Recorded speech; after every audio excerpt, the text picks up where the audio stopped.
Hello, Life Coast kids. I'm here to read you a story called The Lion and the Mouse. It's narrated by the timid but truthful mouse. Hello, I'm Bitsy. That fable you just read, it's missing some key details. I know because I was there. Tell me, do you have any brothers or sisters? Do you ever feel invisible, like they don't even see you? Do you ever wish you could do something to get their attention? Well, that's what this fable is really about. I have a twin sister, Catnip. We look alike, but that's about all we have in common.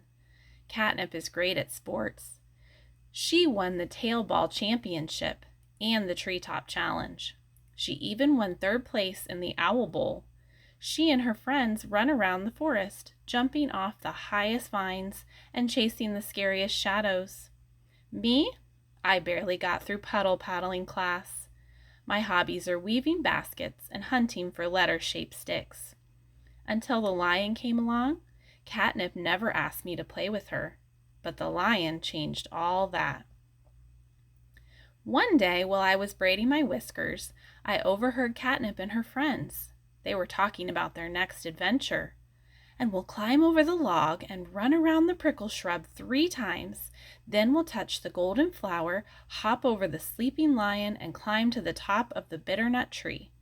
I shuddered just thinking about it, especially the part about the lion. That didn't seem very smart to me. A race was one thing, but lion hopping? A few minutes later, I heard an awful sound. Roar! The lion was awake. I was terrified, but I ran to see if Catnip needed help. Snarling and showing his teeth, the lion held his huge paw over Catnip. Would this be the end of my twin sister? Let me go, Catnip begged. If you spare my life, maybe someday I will save yours. The lion twitched his tail a few times. Then he began to laugh. You saved me, he said. Why, you are no bigger than a leaf.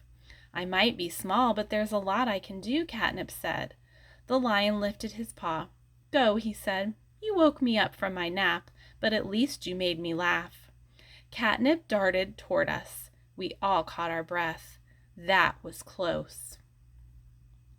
For a few days, Catnip stayed near home. She was actually nice to me. We painted our nails. We went on pebble hunts together. But soon Catnip went back to her friends, and I was invisible again. One afternoon, I was watching Catnip and her pals do high dives from Riddle Rock. All of a sudden, we heard roar, roar, roar. The lion was in trouble.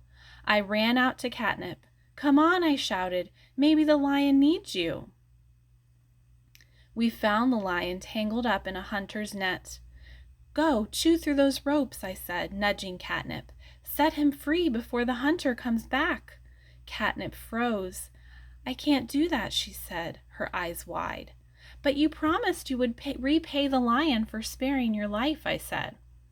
Yes, but I didn't think I'd really have to do it, she said. Roar! I knew the lion would be in great danger if someone didn't help him. Then I thought, what if I helped?